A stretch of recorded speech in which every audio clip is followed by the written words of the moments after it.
What's going on, everybody? Mascus here, aka Lucas. I am back with another video. Hadn't made a video in a pretty long time. I know I'm pretty infrequent on this YouTube channel, but decided to make a video here because, as you can tell from the mat, I played in my locals OTS championship and I happened to win. So I played the Azamina Yummy deck that is now possible thanks to the Dark Magician of Destruction. It was a 5-round Swiss, and then we went into a top 8 cut. I went 3-2 in my Swiss round, but I was fortunate enough to make it into top cut because a good number of X2s were going to be able to make it. My tiebreaker was the undefeated, and then another strong X1 in the tournament. So I was able to make it into top cut through those two. I don't think my losses in Swiss were something that I misplayed or anything. It just was sort of losing the die roll, or in another case where I lost because I bricked in one game. I think over a larger sample size of the tournament, I got to play those 3 extra rounds. So overall, this deck went 6-2. And I mean, if I play like another round, then it's what, like if it's like a 9-round regional or something like that, I could have the potential to go like 7-2 with the deck, which is, you know, something that's a decent record for like a regional result. It's probably not top 8ing the regional, but still, I don't think my losses were necessarily like misplay losses. There was just stuff that was out of the realm of my control, either because I lost the die roll or because of like breaking situations. Because when this deck plays, I think it plays really well, and I think it's hard to stop, and I think it gets even better when the Sky Striker card comes out that helps you turn like any 2 bodies into full Yummy combo instead of having to do the lines that you have to do. So with that, I will just get into the profile, I guess, here. So we'll start with the main deck. 3... which this is the best card ever printed. I'm very biased towards this card, so anytime that there is a good deck in the format that can play the Bellstar the Black Witch, I'm going to play it, and I'm going to special summon Witch and set a Sinful Spoil. 3 Cupsy, 3 Marshmallow, 2 Cookie, 1 Lollipo. I think you need at least like 8 names, or sorry, this is 9 here. I think you need at least 9. I think playing 8 is just, you're not seeing the names frequently enough, and I don't play like map in this deck because I don't want to like pay life to have to just find Cupsy, even though Cupsy is the best starter for the deck. You obviously want to start with like either one of these, which is why you max out on them, but I think in the future I would like bump up Lollipo to 2 just to have 10 names, because you really do, like, there are just some times where like you start with Witch first, and they waste all of this interaction on Witch, and then you just like go over the top by like putting a Yummy next to it, right? Or like it depends on like how you want to sequence it out. Like maybe like you got to maybe you just want to like guarantee that like it's better in the matchup that you like hard stick and negate, so you like go and you use the Yummy stuff first, and just having like a bunch of names that like play with each other, which the Yummy cards do, just is really, really strong for you. So yeah, I think in the future I would go up to a second Lollipo just to have like redundancy in there. But there were times where like going second, even like I had like 2 names, but it was like Cookie Lolly, and it was like, I can play a little bit, but because I'm playing into a board and they're not generating the advantage, because like at least Cupsy like gets me another card when it plays on its own, it was kind of difficult to like crack, because like, yeah, I have 2 names to play with, but they still have a decent enough board, and like these just don't do enough into boards, unfortunately. Where at least like this can get you to surprise, and then you're just surprised like really good into boards. So, but yeah, no, like other than not playing an extra name, I mean, like this felt decent enough. I was opening Yummies pretty consistently. Something I want to note: I was playing a Yummy deck at the YCS, and it was pretty decent there because I did have a lot of.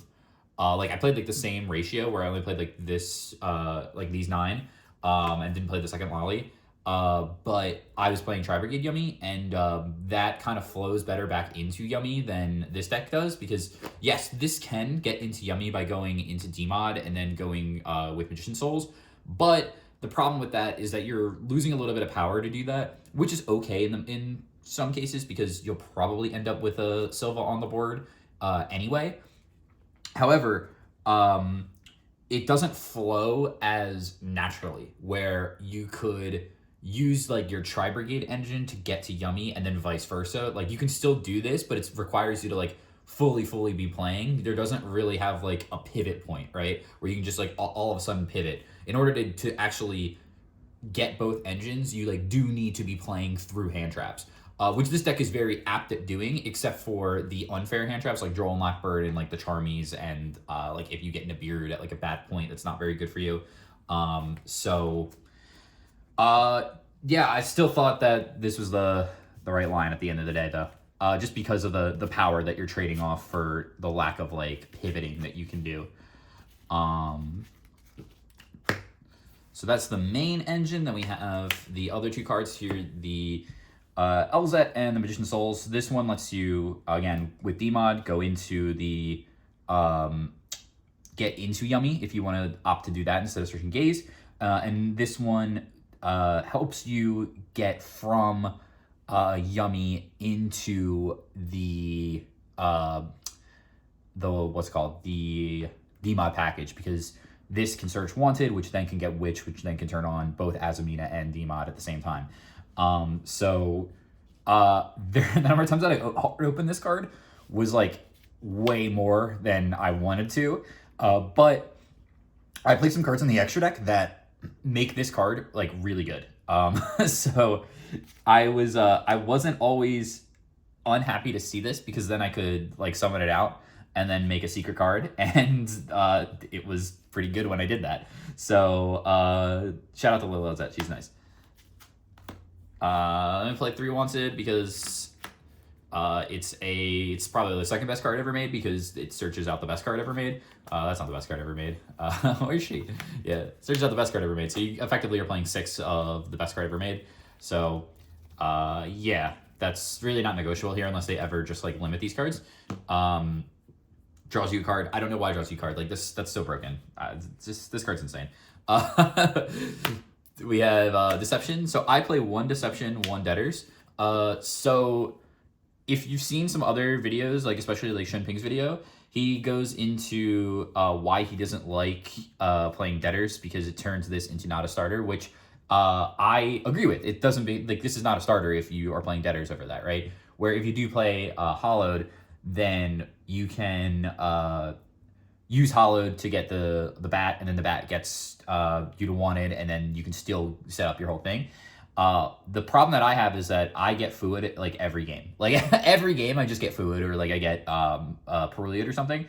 So I want to still be able to set something up under the Fua. And the fact that both Gaze and Debtors are quick plays that you can just set on your turn before like they do anything, and then you still get to the negates, I think is just a really strong deal.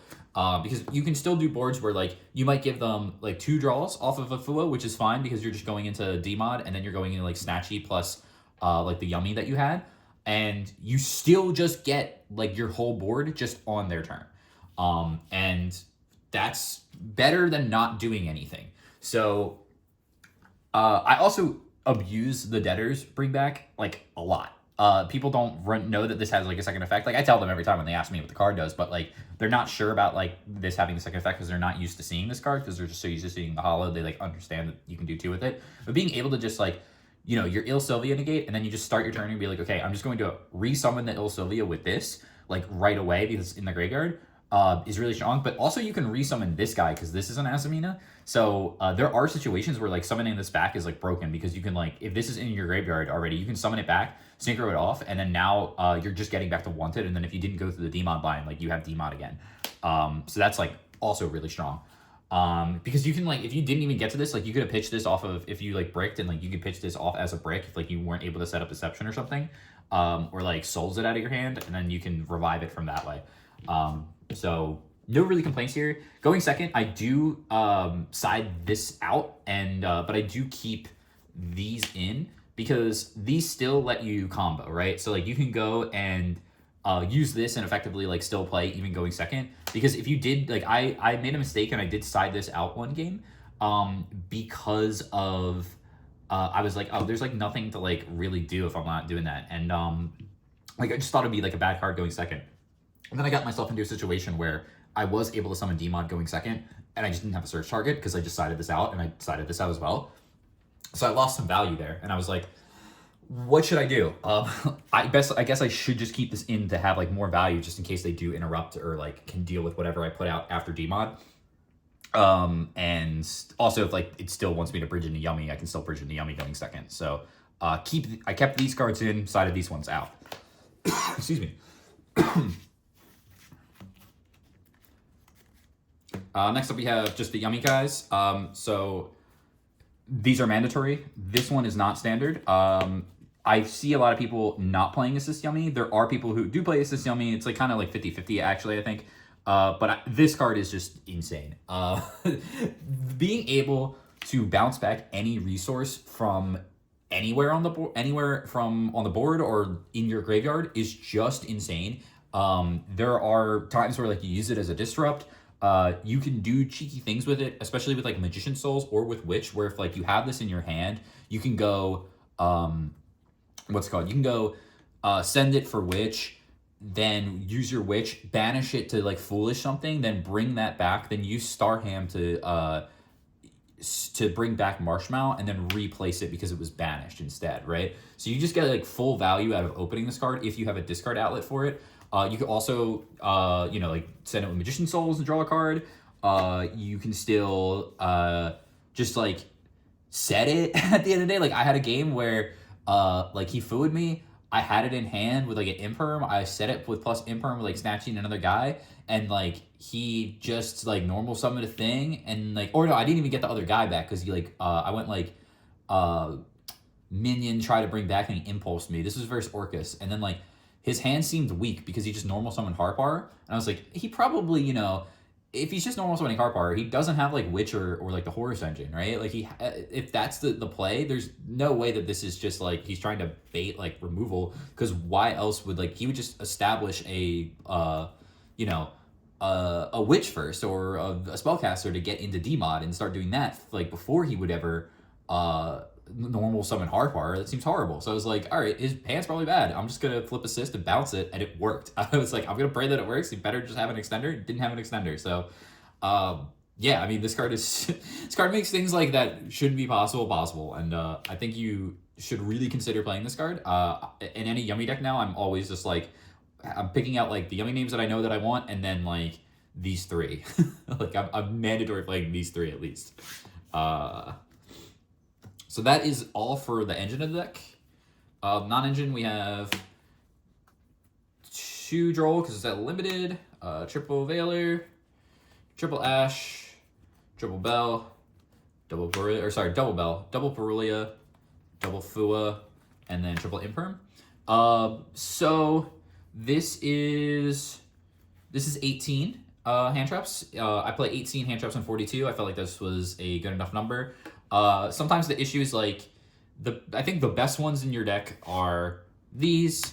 I feel like you have to play Ash because you need to be able to beat these cards. What's annoying is that Perulia is obnoxious versus you because you do summon a lot of your Yummies out of your hand. You're also summoning Witch out of your hand.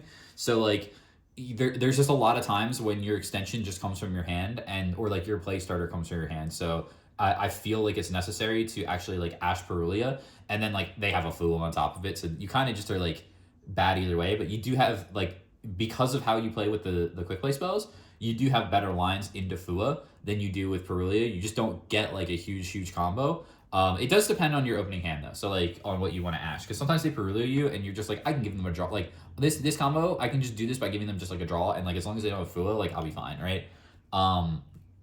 So it is hand dependent, but I think these ones are like the strongest ones in the format right now. I didn't want to like clump on like multiple Perulias and everything. So and that's also just like, there's some matchups where it's just not the greatest, and it's a local, so I don't like, my locals is pretty competitive, but I'm not like 100% sure on like what people are going to be actually bringing to the event. So it's possible that like maybe this Perulia is like that is worse at certain matchups, so I didn't want to like have a million of them, but you know, like Fu is just generically good versus everything. Bell is kind of like the worst one, I think. because it only like really interacts with like the Draco Tail decks like very strongly. Otherwise it's just like fine into a lot of other stuff. It's not the most amazing one, but it feels necessary into like what people are playing right now. You can like bell like gaze, you can bell like hollowed and stuff. Like so there is ways to, you know, make this card effective. But I really just didn't love, like I had like 3 at some points in prior versions of the deck. I really just didn't love 3. It's just not the, it's like it always feels like it's the third hand trap that like you want to use. It's just still even to like playing into certain boards. Sometimes it's like really good because you can use it as like a high impact thing as your first hand trap if they have like like I said, like a Giga-Tail trap that's trying to interrupt you. But these ones are the best. This one just feels like necessary. And this one is like this, it's not secondary necessary, but like I feel like you want it somewhere in your list for like just the other decks that people are playing because it does have impact versus them.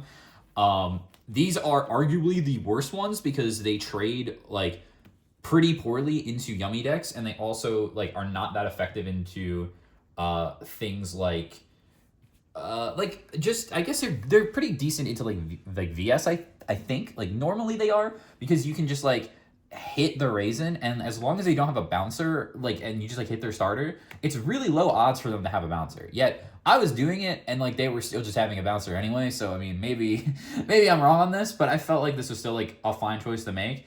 This being a light spellcaster is very good because if you already have LZ, then like your Reselia can just like search for this instead, which like just gives you another layer of interruption. I've also had this come up where like I've normal summoned this and then like synchroed with it because it just happens to be a tuner. So I don't know. I like Effect Veiler. I think it's decent enough. These are the ones that like I side out the most. I would like keep these in for like pretty much like every matchup. I would side out Droll. Sometimes depending on the matchup, like if I knew that like Droll wasn't going to be like that effective into it. But most of the time, like these were ones that were like staying in going second. And like if I was siding out any hand traps going second, I was probably siding these out. If I was siding out the hand traps, because there were some games where like I would keep like maybe would keep like imperm, but like side these out and then like put in a different suite of hand traps, like when I was siding out non-engine as well. But yeah, I would always like kind of keep these ones in if I'm going second, and then going first, you're like siding these ones out and you're keeping these in for the most part because these ones are just like worse going second. Are going first, and you're fine with having this going second because like that's another thing, like if you establish like a board, these are fine because what happens is like they have to play and then like they're playing versus like what's face up, and then these cards are like in your hand or like this one's set or something, and then you just like hit them with this one, and then now they're like still playing with stuff like they have to play into whatever is face up, but you hit them with like a 1-for-1 hand trap, and then they're just like, oh no, my like interaction push is just gone. So I don't know, these were effective. I really do still like these cards. No, like they're definitely the weaker ones, but I still think they're necessary, especially when you're trying to get like the engine count up, or not the engine, the non-engine count up for yourself. I think that going forward with how the format is shaping, it's possible that I cut back on these ones and just play like maybe like Nibs in the main deck or something like that, or like just more Charmies in general. But we'll see how it goes. I have to do more theorizing and testing. And then the last card is Called by the Grave, just because I really just lose to Fua, and I really just like Called by the Grave, so like just why not play it? So yeah, that is 42 cards total. There were two cards that I consider actual literal bricks in the deck, like things that I don't really want to draw. And that is just Debtors and where is this? I guess like this card is kind of a brick, so there is 3, but like Debtors can like kind of play. Everything else is there, but like you can gaze into this. The thing about these is like this can actually be a trap based off of what you do, so it's like not always like a brick, but these are still kind of like bricky cards in your deck. So I was considering this like a half brick, but my theory is that if you play 2, which again I'm considering this not a brick, but it has to combo with something else. Same with this one here, right? So you would think that this is like 4 bricks, but it's kind of like the Rescue Ace thing where like this, they can play with 2 cards. Like you could just set this as like a trap, like this could be your rescue, and then like as long as you have another thing, like this can be your other thing to do. Like, you know, this can become this, and then you're not doing anything, you know, like you're still getting to your negate and you're still getting to like a guy on board with this. But it's not high impact as like a starter that is doing like your whole combo, right? So these are not like true bricks. They're just kind of like half bricks. So they're not great to draw. I'll be honest, they're not great to draw. But they're fine if you do. These ones are not great to just open with at all, right? Like they have to combo and like specifically need to combo with other stuff. So again, 2 bricks. That means that you're going up to 42 because you're trying to reduce your chance of drawing them. And that was just my theory going forward whenever I play. I try to stick to 40 as much as possible. But if you have to play bricks in your engine, you just play an extra card per brick. And then like in theory, I would think that it would balance it out. So going into the extra deck, we have Silva, D-Mod, Dragoon. This is just the package. I didn't really make this card that much. When it did, I made this card one time and then I let them make Secretariat Dragon and then I tried to negate with it because I forgot it was a spellcaster. Because you're just so used as a Yummy player to not really caring about Secretariat Dragon, but now you have this card face up and then it was just like, oh, well, if I would have just like cookie booked it and then like before they resolved like their Ketsu when they had the Secretariat up, I would have won the game, but I just like brain farted and forgot. So that was like a definitely winnable game that I just punted. But it's all right. We won the next 2, so that's good. But yeah, this is these cards were nice. This card was just like especially nice to either like bridge you and everything. But this card was like kind of lacking. I'll be honest with you. There's part of me that like wants to cut it, but then you don't really have that much to do if you are not playing this card because it's like, yeah, then this always gets to Yummy combo, but it doesn't matter because like going forward, you're always probably going to get the Yummy combo anyway if you have another monster because you could just like normal summon a hand trap like a Fua or something and then like turn it into Camillo. So I don't know. I think like you still probably have to play it, but probably not Magician Souls. Maybe you still do. Maybe you still don't. I'll have to test with it a little bit, but yeah, definitely like it does go over the top. There were some scenarios like that I played with before where like if you set Gaze, then you can get 2 out of it instead of the 1 because you're not like putting it up on your board for installation because you don't really need it, right? You can just like put this one up and then sack it for like the one thing, like if they do try to interrupt you on your turn, or you just like set this up and then now you have like on their turn you can flip with the Dragoon. Sometimes you don't even have like a card in hand that you want to do, but like you're gonna draw off of the cup seat anyway, so now you have like a draw that you can do with it, and then like now you have the discard for it. But it doesn't go away, right? So sometimes what'll happen is like this will stick on the board and then they'll just like pass and then now like it goes away. Like you didn't kill them or whatever. Like they didn't concede because like your board wasn't that good. You just had like a Dragoon and like maybe you had to use a Silver or something because again like they fooed you and you just didn't make anything. And if you kept the Dragoon up, then now you have a Dragoon on the board. If they did do something into it, now it's a 4K beat stick. You just swing for 4K with it and then like if you could put up another 4K's worth of damage, it's like really easy to kill them. So I still think you have to play it. It just feels in some spots like suboptimal. But it's still like Dragoon. Like it's a really good one. Now for the Synchros, we played Cupsy Lollipop, and Cookie. Yeah, I don't really want to explain these. These are just the the backbone of the deck. Then we played Starham into Roselia. So the way I'm doing the combo is I'm going to make the Cupsy Way first to add something, then like float over to the Lollipop Way. The Lollipop Way will bring back at least a Marshmallow. So it brings back 2 names, including the Marshmallow, right? And then you synchro off for Starham. Starham discards a card and actually brings back Marshmallow instead of Lollipop, because what people will do is like they'll bring back a tuner and then that way you can keep this tuner on board. But what I found is that it doesn't actually matter as long as you have cards that you can discard and you hold your surprise. You can get like a better value off of it. So then you use the other name, the Cupsy on board here, and the Starham to make the Roselia, and then that'll get you into the line. And then you have this Marshmallow here, which you actually use to put a Assist Yummy on board. So now you have Assist Yummy, and you could, in theory, what I like to do is I like to keep Assist Yummy up, because I want to be able to have the option to bounce something on my opponent's board. And in theory, what you could do is you could send a Yummy card and then add a card back to your hand. But I don't love doing that, especially because what you're going to do with this combo is you're going to recycle your Snatchy and everything anyway. So yeah, now you have the Assist Yummy up.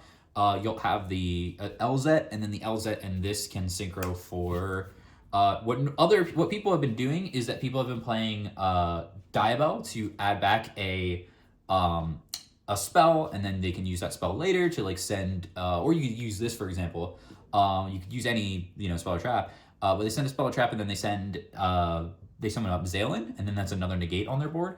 But what I was finding is that if I was getting this far, I was usually winning the game anyway. But even in some spots, what I was losing to in those spots when I made a big board like that is I was losing to board breakers, right? Things like Droplet that you can't respond to.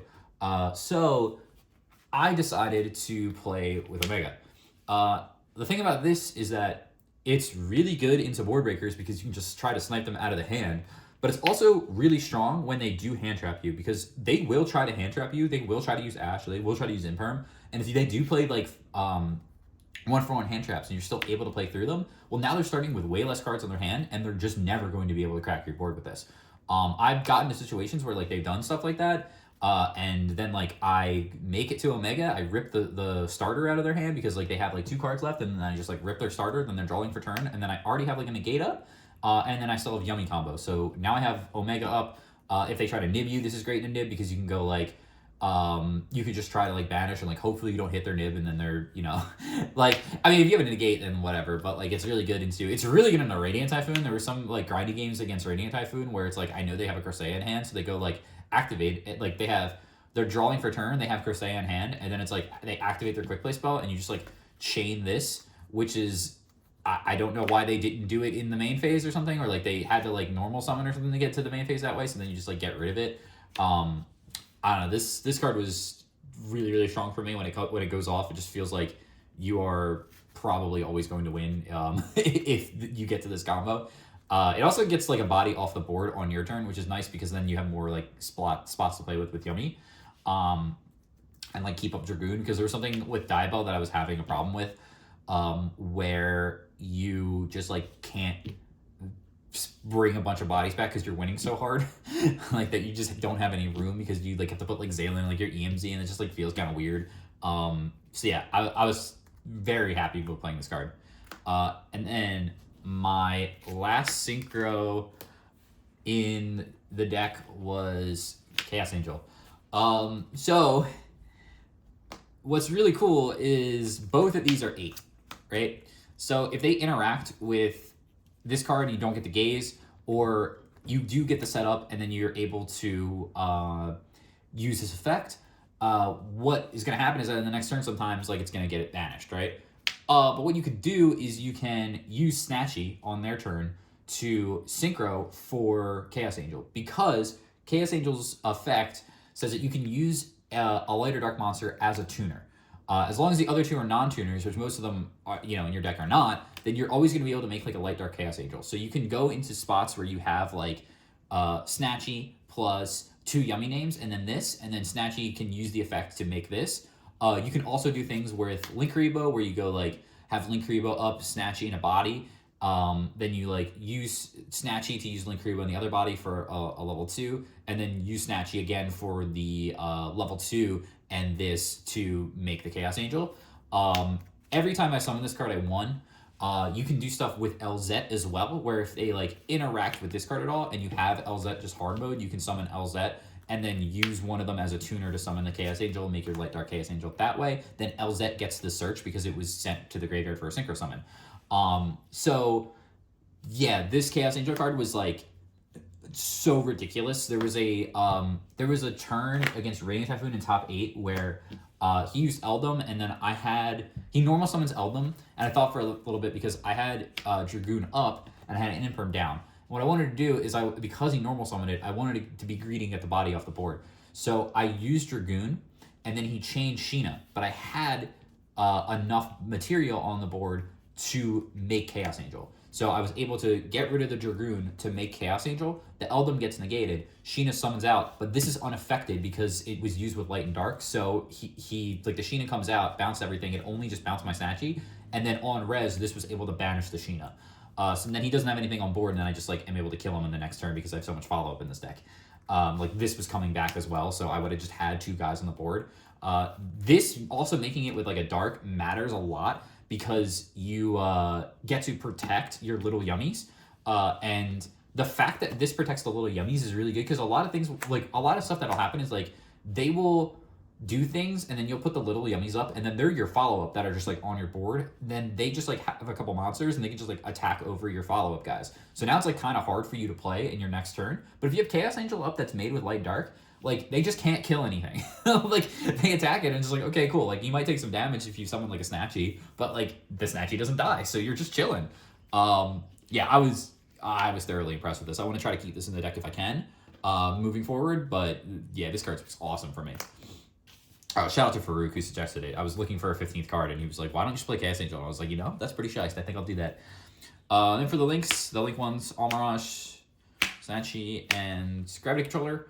Almirage, I don't like Almirage in the way that people play Almirage. I think you do have to play it, unfortunately. I still don't really like it because what a lot of people just say, like, oh, you can like summon a hand trap and then go do like Yummy combo with it, but it's just not how you should be playing the card. If you have a Yummy name, you should just start with your Yummy name.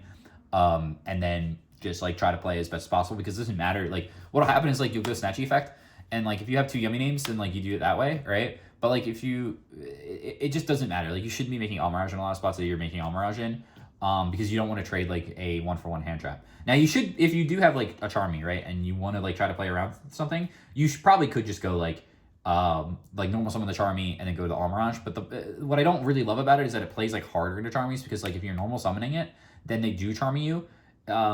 Then now you like are pretty much have to like, oh, now I have to like sack this off and then go into like this, and then they're getting a draw, and then what, you're gonna summon your Yummy and then you're still gonna make it, and then they get another draw. It's just like, it feels really bad. I'm happy that I did play it, because in certain like grind situations it came up where I was gonna normal summon a guy and then make a Yummy Synchro with it.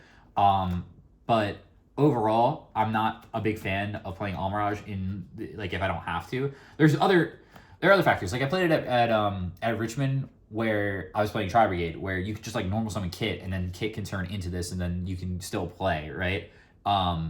You can, but that gets you like additional value. I just really hate like the argument of being like, oh, you can normal summon the hand trap and now turn the hand trap into full Yummy combo if you have another Yummy in hand. But you already had full combo if you just normal summon the Yummy. Like you keep the hand trap. That's just my opinion on it. Link Curve is mandatory. This card should be banned. They should ban all these cards. Like all these cards that are right here, because they have Link 1 in them, should be banned. But this one is like the most offensive one. I would say this is the second offensive one, just on like rate on what it can do.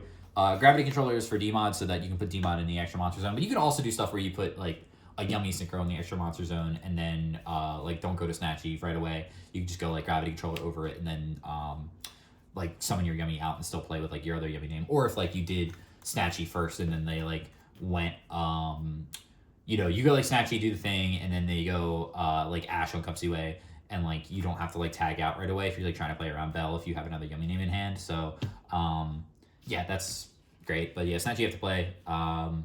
These are all kind of mandatory, and then SB as the only Link 2 in the deck, just because it's generically good. I did not summon this card a lot. There definitely are some spots where like it's definitely really good and you make it, but like you might be able to cut this. Probably not, since it's just so good utility. But yeah, that was the extra deck. That's really all I gotta say. And then finally the side deck. Side deck is what I want to change the most. I wasn't really thrilled with how this side deck turned out, but oh well, this is what I submitted. So here it is. 3 Pank. In theory, I thought this card would be better than it was for me. I only saw it one time versus Vanquish Soul, and the problem with it is that he had like full board, and even if I tried to pop Snow Devil, it like didn't really matter, so it just was really bad. In theory, I would just want this to beat like D-Fisher decks, so that you can like summon it out and then like maybe attack over or whatever, and then just like pop their D-Fisher right away, and then, you know, just you'll be fine. But yeah, this was just kind of bad. It might be better if I get into the scenario where like it becomes better, but it just felt not great. Nib, I don't remember if I resolved Nib at all in the tournament, but it feels probably necessary to be playing in the side deck at the very least. Maybe it goes to the main deck based on how many Yummy you're expecting, but yeah, I mean, like, I think it's pretty solid. It does what it does. It's not like really, like, it is good. Like, it is like one of the more unfair ones. Yeah, but I didn't really resolve it, so I can't really tell you how impactful it might be in the format overall. But I felt like I needed it. and I didn't see it, and I was fine without seeing it. So then I played Droplet. I was looking for like this was like I needed like 3 cards, and I just like what could be good. I felt like Droplet might be decent based off of like what people were playing at my locals, because you can beat the Azamina board with it, kind of. Like, it depends on how they play it. You do have to invest a lot of cards into the Droplet, which is annoying. And this is not one of the decks that has, like, a good investment into it. Like, Droplet is really good when you can, like, do a thing, and then, like, they try to interact with it, and then you Droplet it away, and then now, like, your thing is still resolving, and then you're getting more value out of it because you're still, you know, resolving your card. And there's just not a lot of spots in this deck where that is going to happen. I wouldn't say that it's unplayable, but I don't think this is the home for you playing it. I don't think when I resolved Droplet, I won those games because my rate on it was really bad. So it just felt like it was a card that was decent into a certain amount of matchups, like the Draco's matchup, like the VS matchup, and like maybe it could have been good if they put up a full board, if they're playing like in the mirror, but it was not that good for me. Then I sided Crookie, because I think it's better going second, ironically. It's another one of these cards where it's like I don't really want to draw it, but like I'm okay with drawing it. I usually side it out for like the assist going second because it just has a very strong going second effect where you get to you know, pop a back row if you synchro, or like pop any card on the board if you synchro. But also for if they like try to remove a guy, right? So you're playing into the board, they try to remove a guy because this deck is kind of weak to removal in some spots. Then you just get to replace it with your Crookie. So pretty okay. There were games where like I had it where it was impactful, and then there were games where I had it where like it just I wasn't winning the game anyway. And I had the Sinful Spoil of Subversion Snake Eye. So this card, if you watch the stream video, he like talks about this card. I think I incepted it into him because I'm 100% sure that I played like a Snake Eye deck versus him when he was on like Ryzeal at a certain point, and like I've resolved this. So I'm not gonna claim credit for it, but maybe like the idea of playing this card in your the Bellstar deck originated from me. I'm just gonna throw it out there and put it out on the internet. But yeah, this card's great. This card is it's just Smashing Ground, but like a targeted Smashing Ground. That's like a unique Smashing Ground in that it doesn't kill the thing, and that you just get the back row something. I did resolve it one time. It was so that I could set it and then turn the spell on. It wasn't like that consequential. So that I could get in like the Demod and play with Demod.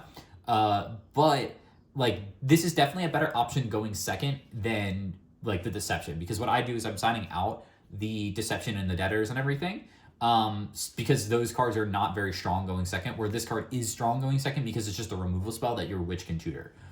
So if you do start, obviously it's better if you start with Wanted into this, but if you do start with Witch, you can still get in the Demod by setting it and then now like turning it on because it's a spell that you can activate. So I'm happy that I played this card.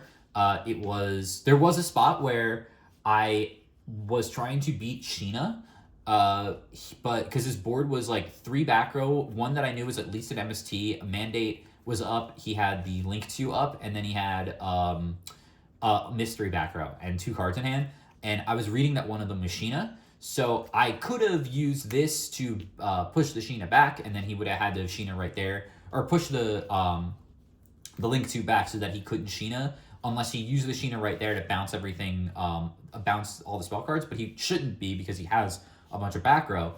The problem that happened is that I never was able to bait MST, so I couldn't get him to do that, but in theory, I mean, that would have been really nice. He didn't have Sheena anyway, he had Nib, and I lost that game, but it was still, you know, good.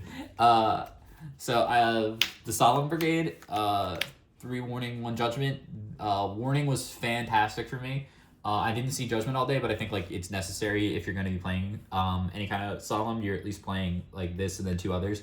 But I opted to play 4 because it's just easy to side out for going first. Usually I would just side out the Charmies, and then I would put in maybe like a Nib for going first, and that'd be like my side out package. And sometimes that was just all I was doing for going first, is just taking out the Charmies and then putting these in, and then these were just like so infinitely better to draw than having a Charmy in your deck in games 2 and 3 when you're going first. So I don't think I would cut these because these cards are just really, really strong right now. I put them in versus like everything too. Like I don't even care if they have like the MST cards. Like sure, you can MST one of this. I'm gonna set like 5 backers and then the gates anyway, so who cares? But yeah, that was a deck. I'm really happy because since Richmond, I bubbled out at Richmond. I went X5. What was that, like 10-5? I thought that my performance at Richmond was pretty decent for how I did, right?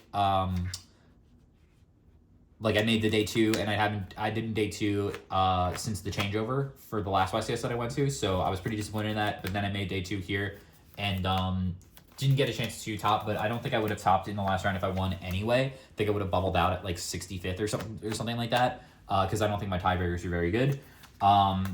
But since coming back from Richmond, I felt like that was a good performance, right? Like for my personal standards. But since coming back at Richmond, I have barely been able to like win a match at locals. Like I maybe go like 1 and like 2, right?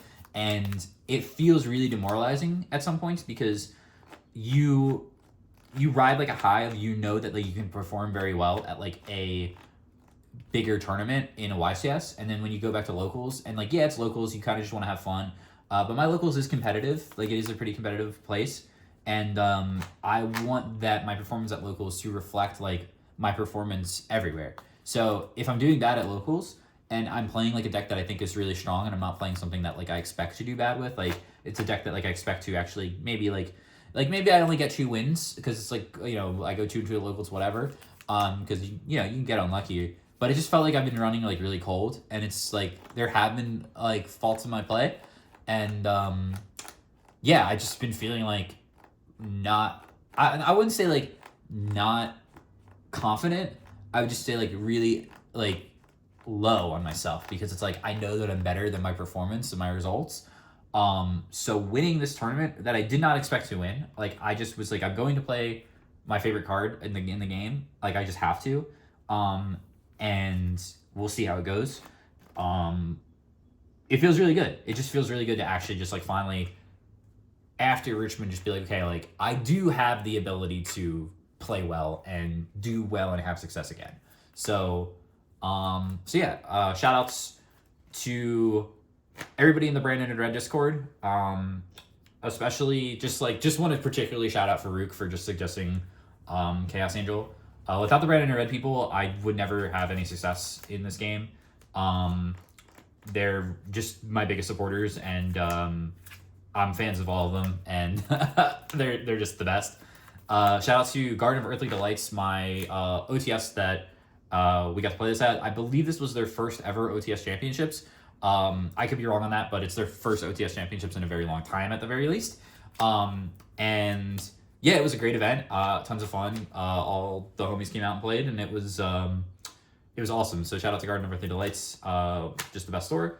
Yeah, shout out to my other store, Well Played, that is local to me. All the boys there for hooking me up with everything. At least you know who you are. You guys are the best though.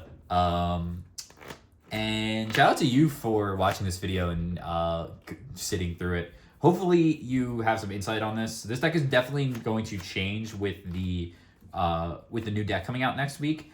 But I will be at the Philadelphia Regional, so if you run into me and say like, hey, I saw your YouTube video, just like say hi or whatever, and yeah, I'm pretty approachable, so I'll say hi back or whatever. I don't know.